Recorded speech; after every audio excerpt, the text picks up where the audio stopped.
What's up, family? I'm the guy that showcase and promote African-American businesses operating here in the greater Phoenix area. Please help me further support these amazing entrepreneurs by not only supporting my YouTube channel or following me on Facebook, but also stop by their businesses and give them a little economic support. My name is Shante, and this is African American Made.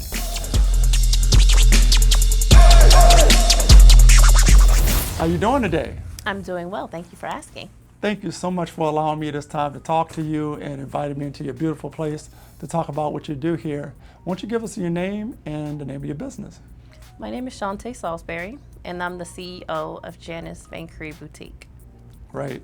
Now, you have an amazing story, but you've been many places. Won't you tell me where you started out, your humble beginnings? Well, I'm originally from San Diego.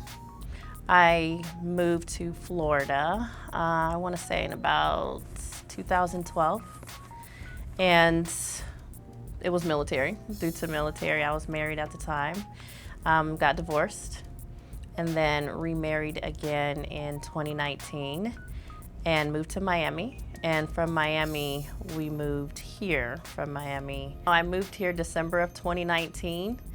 And I opened my first business, which is the nonprofit Janice's Women's Center, December of 2020. And then I opened the boutique in which we're sitting in right now, June 19th of 2021.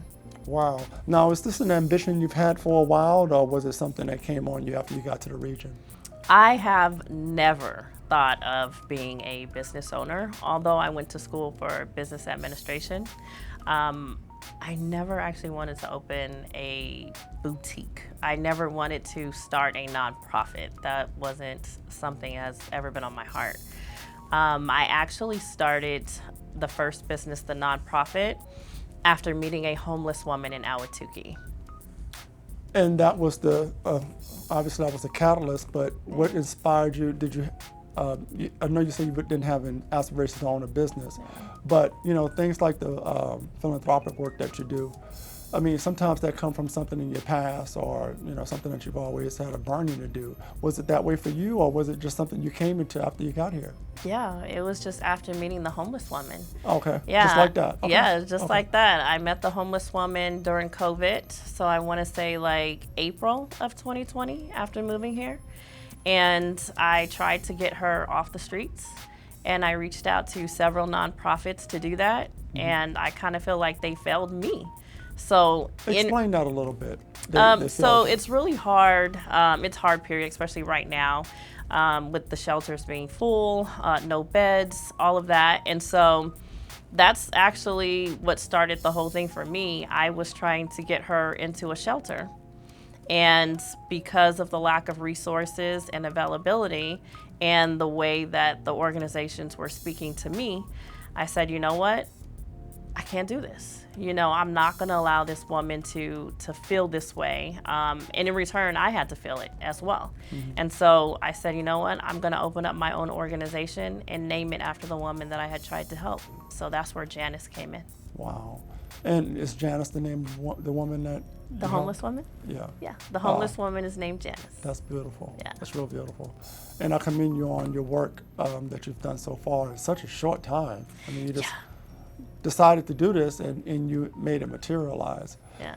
I've heard people talk about all kinds of aspirations for years. It's like, I'm still working on it. Yeah. So to be able to just have an ideal, conceptualize it, and do what it takes to put it into motion, because I know it's not easy, and we'll talk about that. So through that bad experience of trying to help this woman, you saw how the system was from the inside. Yes. And I have a cursory experience and exposure to similar things. Did you find that there just weren't enough room, too many people, they were overwhelmed, or they had kind of an apathetic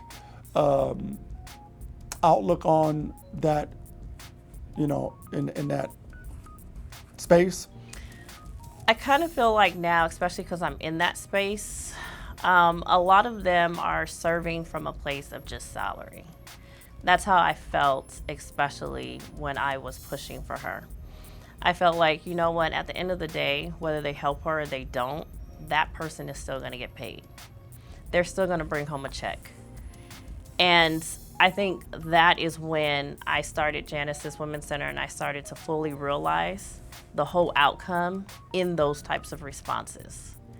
So even now, you know, for the starting a nonprofit, it's very tough. You know, it's really tough to get funding, all of that. And so to place somebody on the payroll, it's not easy. You know, you actually don't end up putting anybody on the payroll, including yourself, the founder, for at least 5 years. That's what they say. Mm-hmm. And so right now I'm literally serving from a place of heart. Mm-hmm. And I'm out there in the streets. I'm actually out there doing the work. And so I am not serving from a place of salary or paycheck or anything like that. I seen a need and I am still moving in that. So I'm serving in heart. So you don't have to, you know, give us the secret ingredient in the stew if you don't want to, but what were some of the moving parts in getting to something you knew nothing about how to do? And putting it together, talking to the right people, connecting with the right people to get the inventory that you have, the supplies you have as well, and getting a building and what have you. What was that process like for you? Well, when I started Janice's Women's Center in December of 2020, I connected with my community first.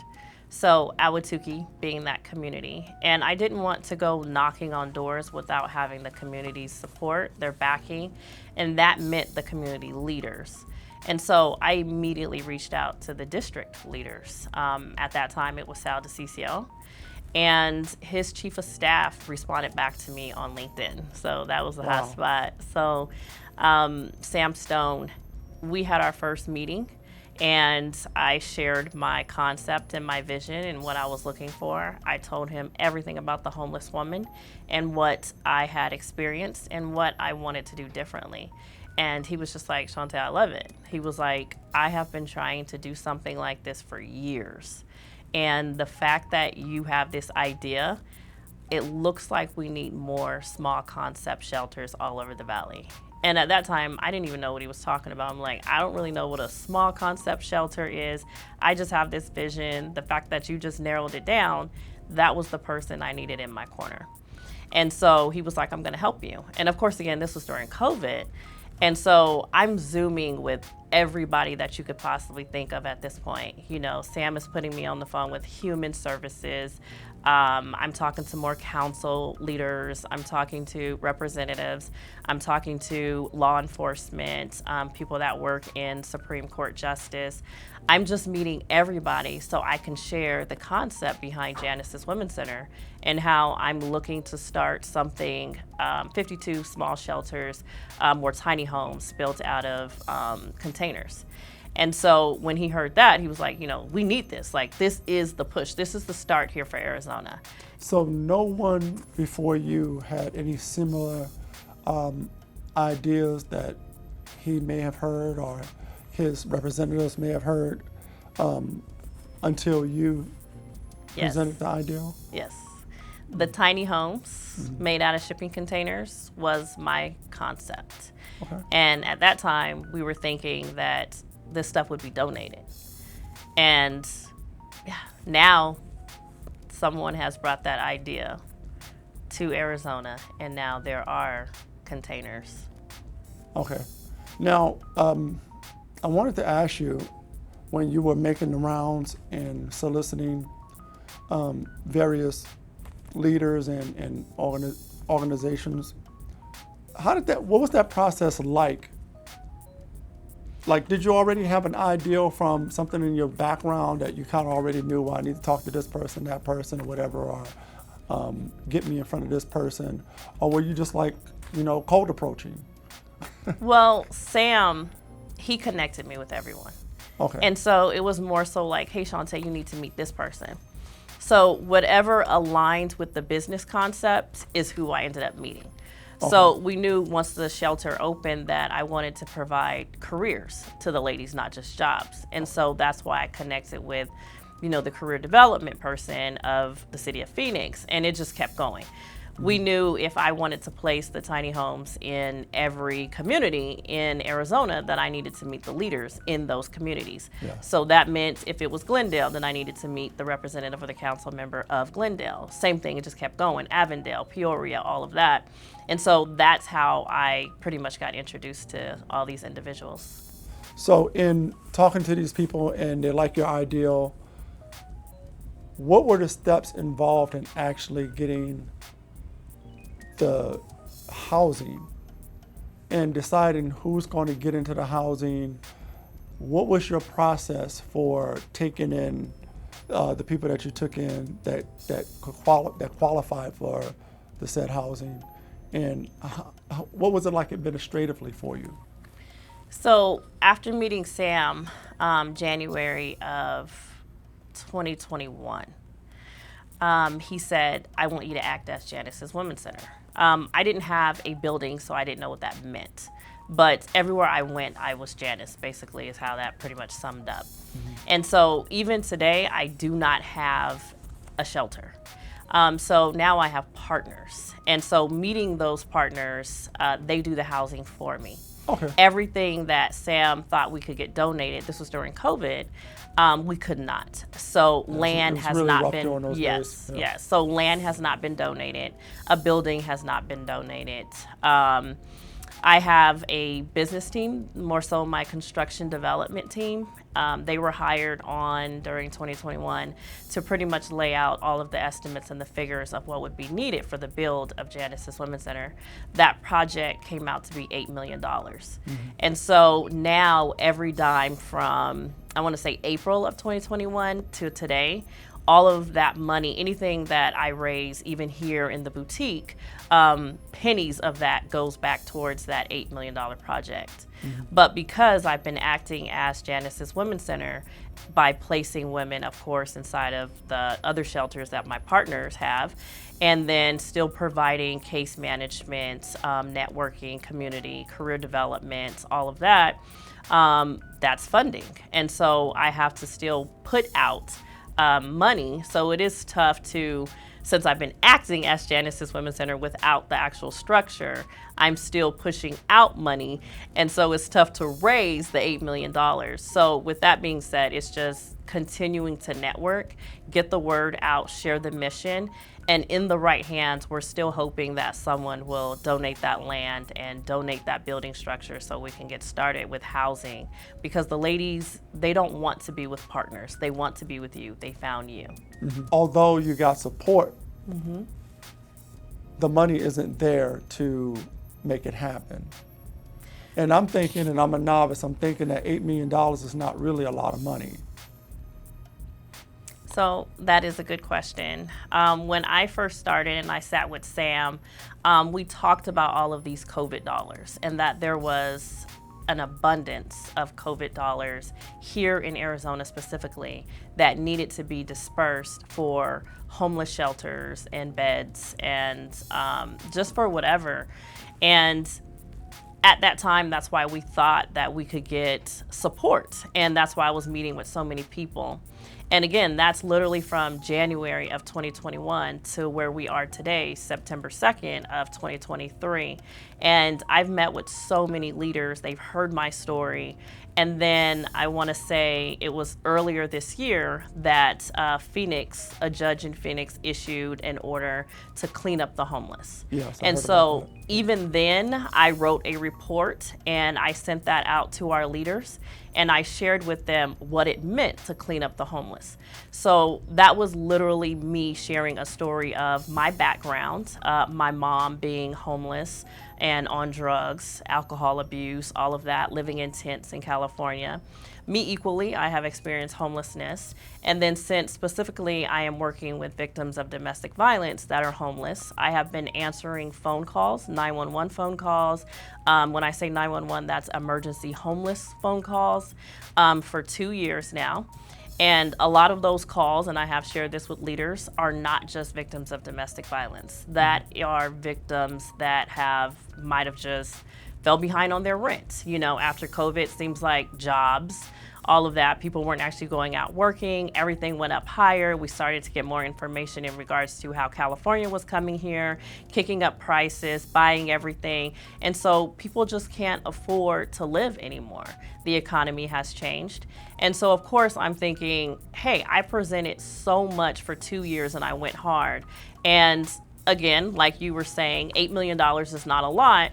I almost fell out the seat when I read the estimate of $8 million. But even our leaders were looking at that like, Shante, this is nothing. These are pennies. Right. And so I'm thinking, okay, well, if it's pennies, then I'm meeting with all the right people. How come I'm not receiving the pennies? And so that's when I got placed into a bubble. And so when we start to understand what that bubble looks like politically or systemically, that looks like, okay, even though this female has presented a business plan, it's great, it's all of the numbers, it looks amazing, and we have the funding, but should we trust her? Because she's literally only been in business for 6 months, 12 months, 2 years. And so maybe grow a little bit, get some more backing. We'll finish working with the big fish over here. Maybe when they present that idea with a better following, then we'll probably go with them.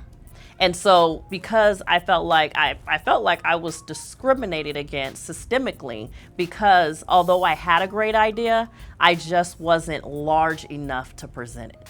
Why couldn't just partner you with someone of notoriety or background and kind of have them in the face of it as a, like on the administrative side, if that's what they're concerned about. You said running an organization. And have you as the key person that would, is your ideal spearheaded? Again, that's a great question. Why wasn't a partnership offered? Through the city, a lot of times that's the first thing they ask you.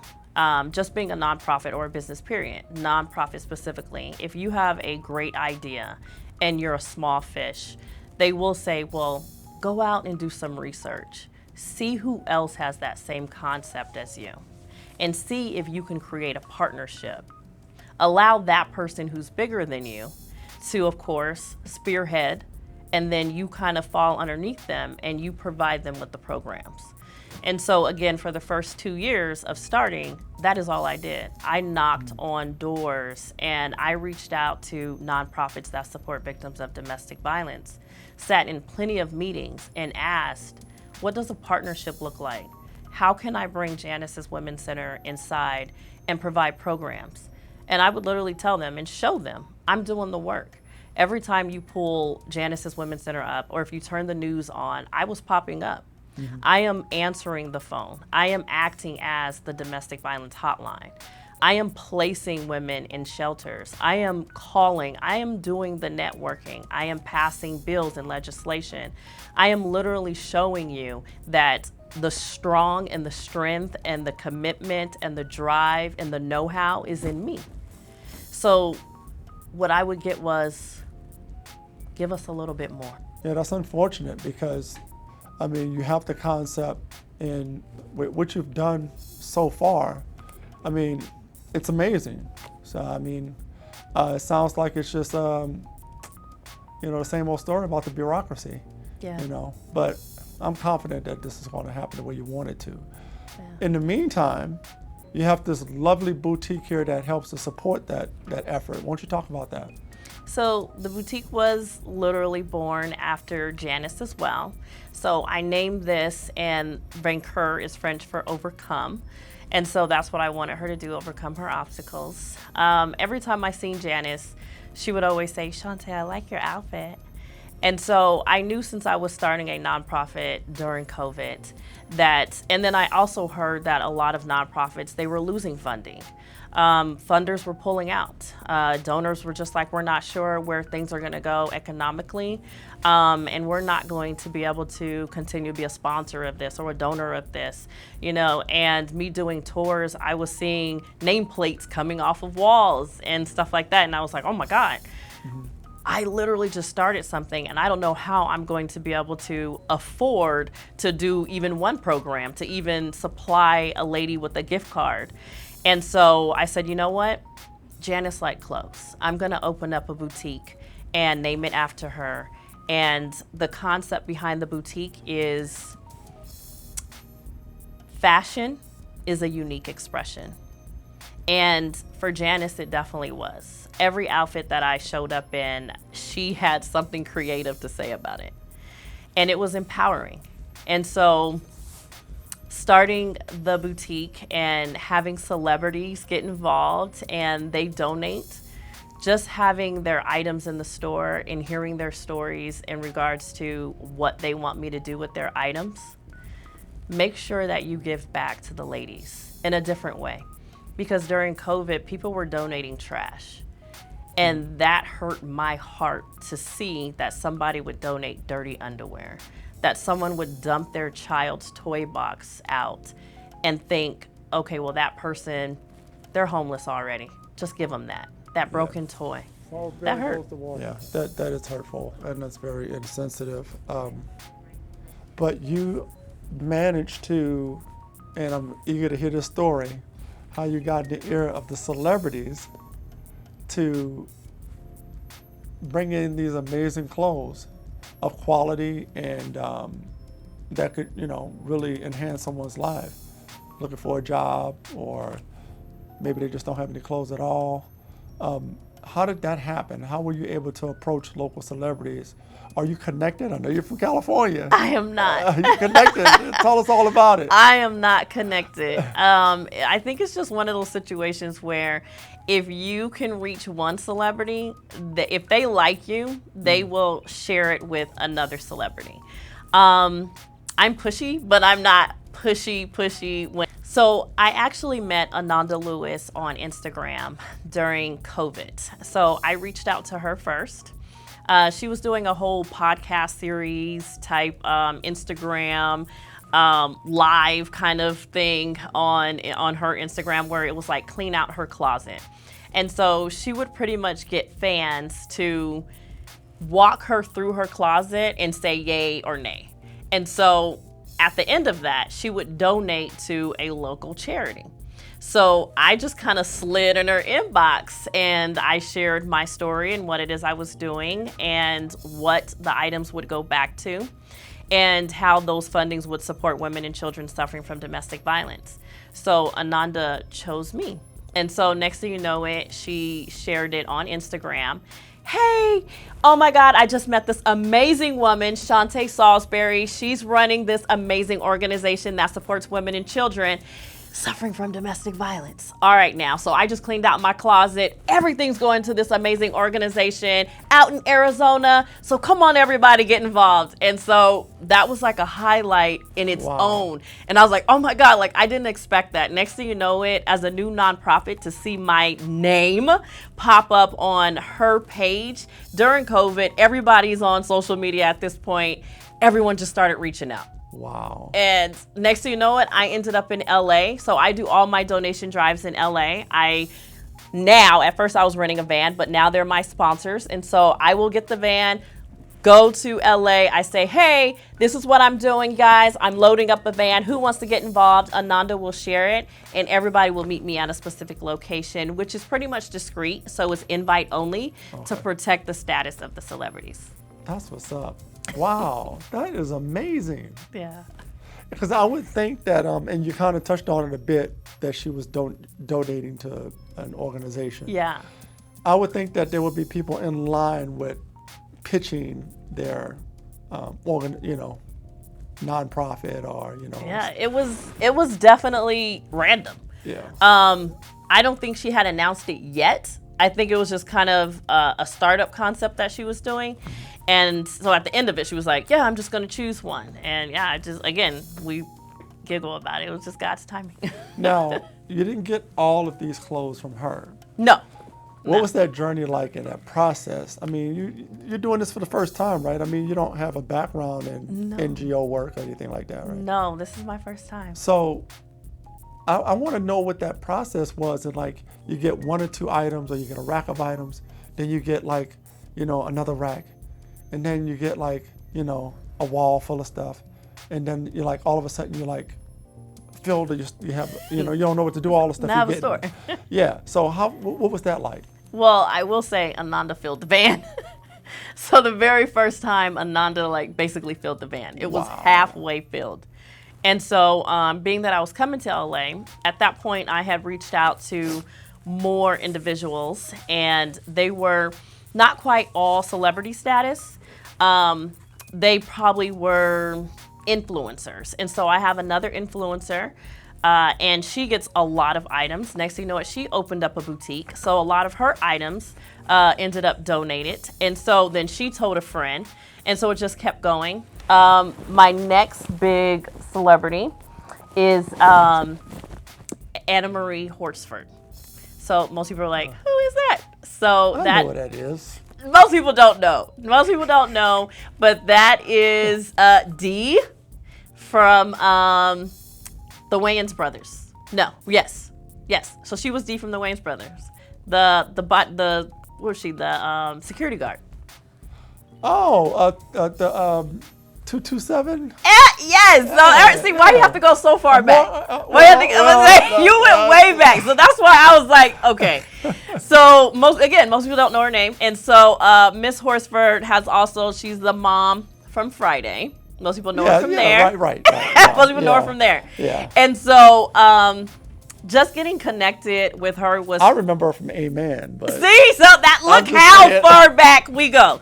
And so for me, it was like Friday, Wayans Brothers, that's Dee. And so going to her house and sharing the story. You went to her home? Yes. Yes. So, I have been to the celebrities' homes because it's the drive. So I have to do the drive. I pick it up. Okay, now, I know you're in the middle of a great story, but I just got to stop you for a minute. Now, I'm going to go stretch. I know you're from California, but were you ever in celebrity life before? No, I have never been in celebrity life. From a peripheral standpoint? No. So what was it like never being in this world, and all of a sudden you're meeting these people, and you're a very poised person. I'm sure you weren't doing all that. But inside, what was it like? I was in business mode.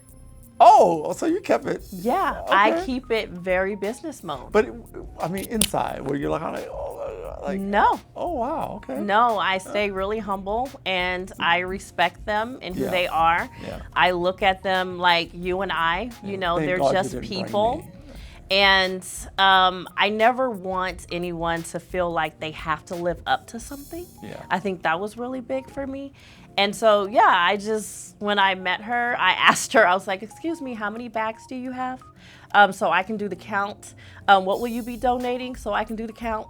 I was very, very in business mode, very specific. So therefore, I knew how much room I needed in the van. And so, yeah. Oh, that's wonderful. Yeah. That's amazing. Yeah. Now, okay, so make a couple of trips to get this stuff. Yeah. Did you already have a space, a place and house all the gifts you were everything? getting? So once I got connected with the celebrities, Janice Vaincre Boutique was already up and running. Okay. And so at that point, I needed a storage. And so I actually had to add an extra storage. I had a storage when I first started, when Sam had told me to act as Janice's Women's Center, because community was donating clothes. And so, again, when I seen the quality of the items, that is when I switched to the celebrities. Oh, I understand now. Mm-hmm. Okay, so you already had this running. You were just you were sourcing from a different demographic. Yes. Okay, and Yes. that wasn't quite. You wasn't happy with how that was manifesting. Correct. I understand. And so, what gave you the idea to do celebrities? How did you even think that you could even do this? It just kind of popped in my head. Well, you're talking to all these amazing politicians and powerful people in Phoenix, so why not, right? Yeah, well, I was just thinking, if I'm going to do a thrift store, I didn't want to do one that was similar to Goodwill or anything like that. I wanted to do something that was more upscale. Absolutely. My favorite movie is Pretty Woman. And so I remember when she walked into those stores and how she was mistreated and that level of abuse that she felt. And I was like, you know what? I want a place where when my clients come in and they've experienced so much trauma that I can actually present something to them that's just as beautiful. Even though these are items that have been, of course, reused, and not all of them come in reused. A lot of them come in new, actually, with tags. And so I just wanted to make sure that I was giving the ladies a true experience. Great. So, so we got that going. We have the boutique going. Yeah. Was it an arduous task to kind of like rotate those clothes, the ones the donations you were receiving that you weren't happy with the new stuff? No, actually it wasn't. I had, at that time, I think 15 volunteers. And so everything was very structured. Okay. Yeah, everything was very structured. We knew every time that I went to LA and came back, it was all hands on deck. And so there was a routine for everything. So we would dump everything. We would put everything in sections. We knew what was going to be donated. And so whatever it is I don't keep, I donate to another organization. Okay. And so there's a donation pile. The gifts just keep on. I keep going, Yeah. I share it. So there's a donation pile. There is a Goodwill pile. That is items that I don't feel that I would want, my ladies in, or I wouldn't want another nonprofit to put their clients inside of these items. And so, yes, there's a Goodwill pile. There's a trash pile that is literally something that's full of holes, makeup's all over it. I have had period stains on items. That's a trash pile. Yeah. And so, everything is very structured and organized. Okay, so we've talked about your ideal for the shelter for battered women, women in crisis. We segued into how your amazing boutique helps them through the proceeds that you get from the store. You also have a podcast. I do have a podcast. And it is centered around women that are in crisis. Why don't you talk about that for us a little bit? So I was given the opportunity to be a placeholder, a podcast on Central City Radio, which is ran by Julian. And he is a Black-owned radio station here in Arizona, locally Phoenix. And so he interviewed me earlier this year, and he was inspired by the mission. And so then I said, hey, will you do me a favor? Can I interview a few of my clients on your station? And he was like, yeah, sure. And so we set that up, and my clients, we went over there. And those ladies have so much character. And so they just started talking. They were like, we should have a podcast. We should do this. Like, we need to run this. We can do this while we were in his station. And so he said, okay. And we were all kind of like, what? I didn't really mean I was like, what? And so on the ride home, the ladies, they said, Shante, we need to do it. And I was like, why? And they were like, it gives us another platform. It gives us a way to help other individuals heal. It gives us a way to allow other people to get involved, the community to get involved, so they can actually hear the stories. Everybody gets a chance to actually see what it is that you do. And so they kept saying, we choose you. And I was like, what does that mean? What does that mean? And they were like, we choose you. And I was like, okay, well, then let's do it. So we named it Talk Therapy. Okay. And what type of conversations have you had to date on that show? So we've had a man's perspective as it pertains to relationships, relationship building, domestic violence, and then, of course, everything that I do. And so that individual came on, Brandon McFadden. He's a barber at The Cut, and I go into barbershops and yes, give hugs. And so he has spoken at some of my events because I like men to also share their perspective on things. And so just having him come on was amazing. And then, of course, the clients, they come on and they share their experiences to be able to help educate other individuals and let ladies know that they're not alone. And how long has it been running now? I think almost 2 months we've been running. Yeah. Right. So I can imagine the biggest reward in doing all that you do is to see these women come on the other side Yes. better than they were than when you initially made contact with them. Yes. Tell me some of the stories or some of the profiles that you've had the pleasure of interacting with. So the two highlighted ones that I have is Angelique. She's one of my very first clients, and her son, they were homeless. They were actually in a shelter. This was during COVID, and I got a random call, and they were getting kicked out of a shelter because they were losing funding, and so I immediately had to jump in and help them. And so I have been supporting Angelique and her son for almost 2 years now, and to see them get into their own place earlier this year was the highlight. To have Busta Rhymes get involved to help me to surprise her son because he had lost his father to COVID and he was giving up hope on humanity. And so Busta Rhymes kind of stepped in there and he was just like, "Hey, Jacoby, this is your boy, Busta Rhymes." And I was just like blown away by this. I was like so happy. But Ananda set that up for me. So when I got the text message that, "Hey, Busta Rhymes sent the message," I was like, this is amazing.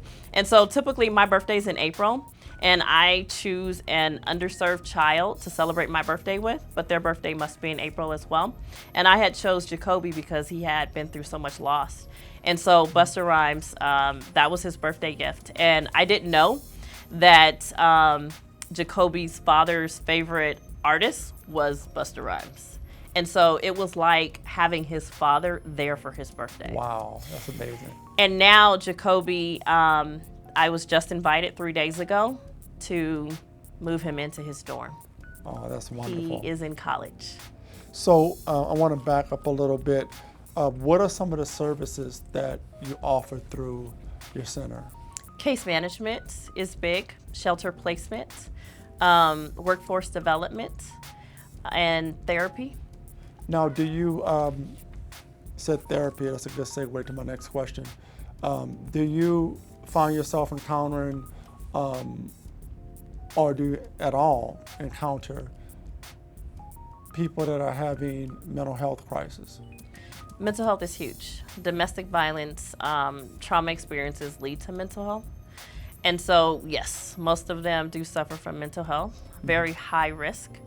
And so what that looks like, because I'm not a therapist, that looks like me connecting with the community and getting therapists involved to support me. So I have a lot of support in that area.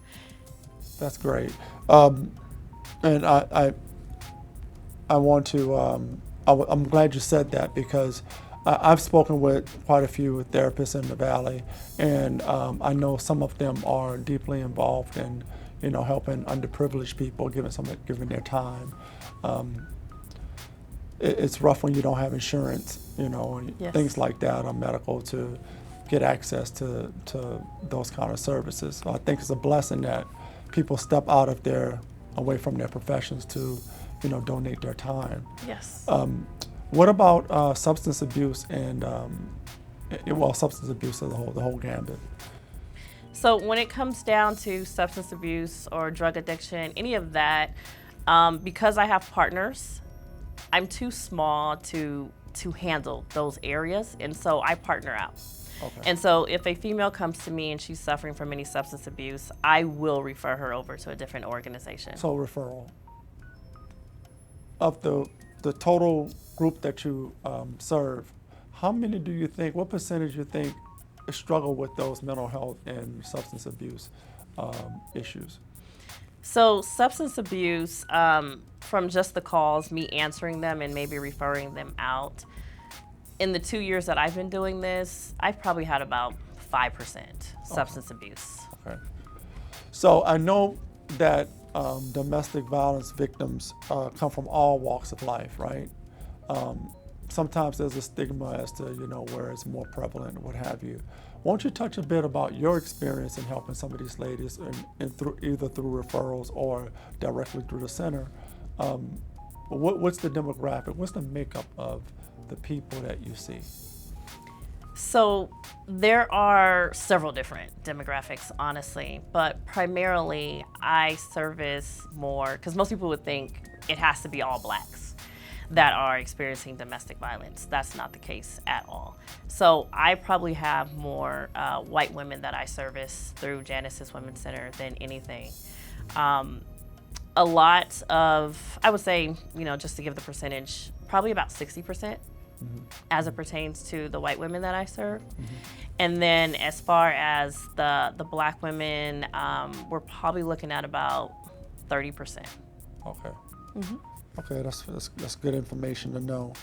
So you've done so many amazing things. What would you like people to know about you? So a little bit about me is I'm a change maker, and I don't give up easily. And that could be because my background is I was a victim of domestic violence. And so I know the hurdles. I know the barriers. I know that I was 17 years old when I experienced my domestic violence. I was young. I didn't have family to support me. I was out there begging for support. And so I want to make sure that people see me as that person that creates change.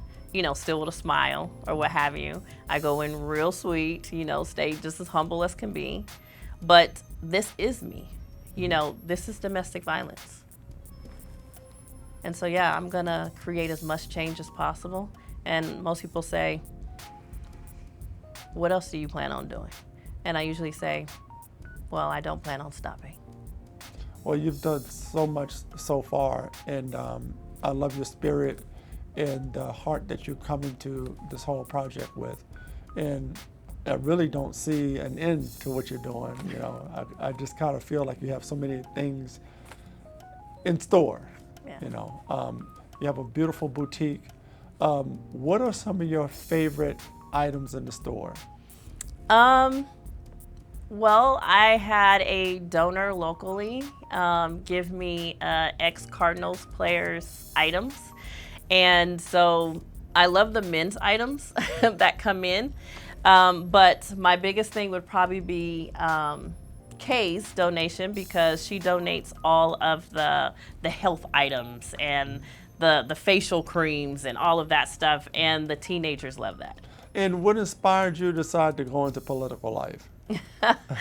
Well, that again, bureaucracy you went through. I literally, like I said, I'm not stopping. Again, when I started Janice's Women's Center and I noticed the systemic barriers in the system and I needed a way to be able to help my ladies further, that's when I started to embark in legislation. That is researching bills, writing bills, getting people to support me with bills. I have attorneys that support me. I share my stories. Most of my bills are crafted behind something that I experienced or where I used to live and how they might be doing something. And so I look at Arizona as we can be the next state to set an example. We can be greater than the rest. And so with that being said, I was like, well, I'm already doing the work, so why not just sit in the seat and do the work? And what office are you going to be seeking? I am running for State House Representative in District 13. All right, you're not playing around. Not playing around, and yeah. You totally have my support. Thank you. Is there anything else you'd like to share with the African-American-Made viewers? I would just say that African Americans as a whole, we have to inspire and uplift each other. There's a huge stigma behind us not supporting one another. And I could literally say that because when I first started, someone said to me, Shante, how are you going to get your community involved? And at first I was taken back by that question. I didn't know what that person meant. But to this day, I still can't answer that question. And so that is the reason why I stop into barbershops. That's the reason why I connect with community within the African American community, business owners, all of that. we need to get involved. We need to support one another. We are one of those cultures that the stigma is we don't care about each other. Yeah, yeah, we definitely could do better. Yeah. But I want you to know that you have my full support. Thank you. Anything that I can do to help you along in your endeavors, I give you both of my hands. Thank you. This has been an amazing interview. I am so glad I had this opportunity to meet you. Thank you for allowing me the opportunity to interview you today. Thank you for allowing me on your show.